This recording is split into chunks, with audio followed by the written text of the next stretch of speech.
Anyway, I'm going to tell y'all like this. Do y'all homework on the situation. This is equivalent to like, and I'm just keeping it, look, I had a big life before the internet came around. I lived a whole life before the internet before all this even happened. So I'm going to tell you like this. With Birdman saying Gillie wasn't like that, that's equivalent. It's kind of equivalent to like if Biggie and Pac was alive. That's like if Biggie just came out now and was like, Pac wasn't like that. Considering Pac popping up everywhere, making videos, rants, making rants about Biggie talking crazy. Gillie was talking crazy about Birdman, making videos every other day, trolling Birdman. Gillie was one of the first pioneers of like trolling a rapper and bothering a rapper.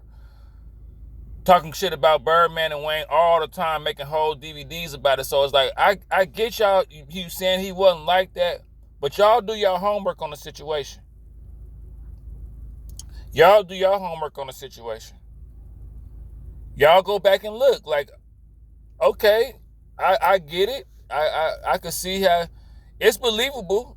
25 years later, you could say 25 years later, you could be like, yeah, man, I could see it. Like, but then when you go back and look at like the Smack DVDs and all that stuff, it's like Gillie everywhere in the hood with hella niggas and talking crazy. Back in the real era where it was like back in the realer era. So it's kind of like, it's kind of easy now to just be like, yeah, I be doing that in sports debates. I be just lying. Just, yeah, Will Chamberlain would have never done that. Like, man, Will Chamberlain was a beast. Like, some stuff you can, like, you got to understand 25 years later, people can come out and just say anything.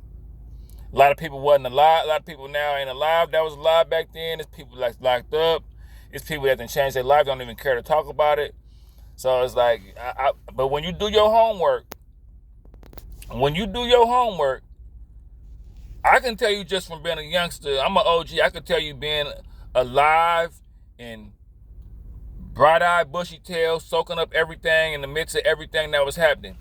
Back in the day, I used to be like, put it like this, Gillie was pressing Lil Wayne and Birdman so hard that I lightweight was like, man, Gillie a bully, man. Like, and I didn't think like Birdman was scared of Gillie. I just thought Birdman was more like, man, I'm a gangster, man. I got real shit to take care of, man. I'm a boss out here. I ain't even tripping off Gillie. I just thought Gillie was back in the day was like a 6'9", not with no rat allegations. But he was like I say, Gillie was like the pioneer of all that I'm in your hood. He was talking shit about Beans. The person that supposed to have punked him, Gillie was talking hella shit about Beans.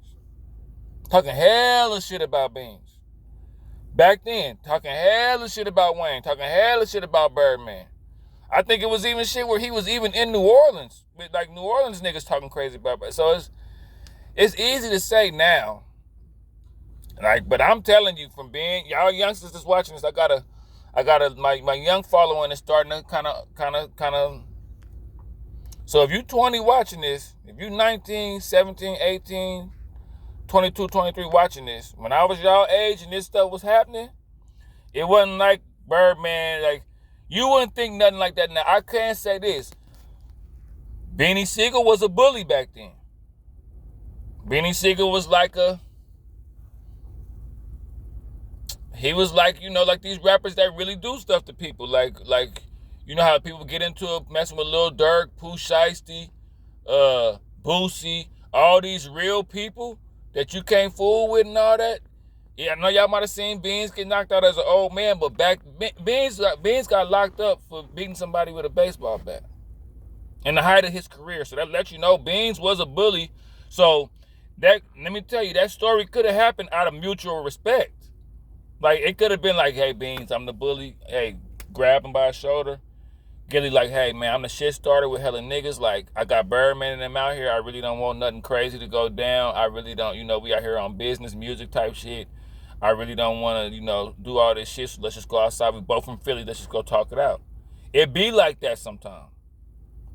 Y'all seen the movie Heat with Robert De Niro and Al Pacino had that conversation right there in front of each other talking about how they gonna do it. Like, it be like, it ain't like Gillie went out, he punked him, took his gun, pistol whipped him, kicked him in his ass, and told him walk that way. It ain't nothing like that. It might have happened, but 25 years later, you can make up anything. I'm just telling you.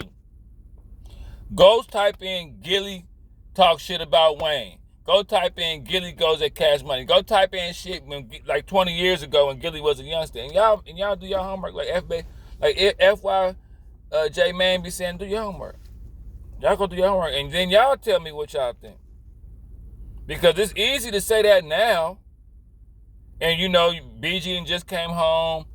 You know, young Birdman is a hot topic. So it's easy to say that now, but back then, Gillie was steam pressing shit. I ain't talking about pressing shit. It was like almost irritating a little bit how much Gillie used to always be talking about Wayne and them. So I don't know. Y'all go do y'all homework. Do I believe Birdman? I'm like 50-50. And then I'm telling you, even if it did happen, he didn't have to get punked. That don't have to be that he got punked. It's just, Birdman, what you expect him to do? Whip out, start busting in front of everybody? Like what? Like put you on your team, put you and your niggas in that? Like, what did you expect him to do, Birdman? I'm just saying, like, but I kind of get where Birdman coming from too. Like, you from Philly. Like Philly almost like a East Coast New Orleans kind of like. So I get it, but it's just like, nah. Go back and look at how hard Gillie was steam pressing, cleaner steam press. The little with a smoke, steam pressing shit.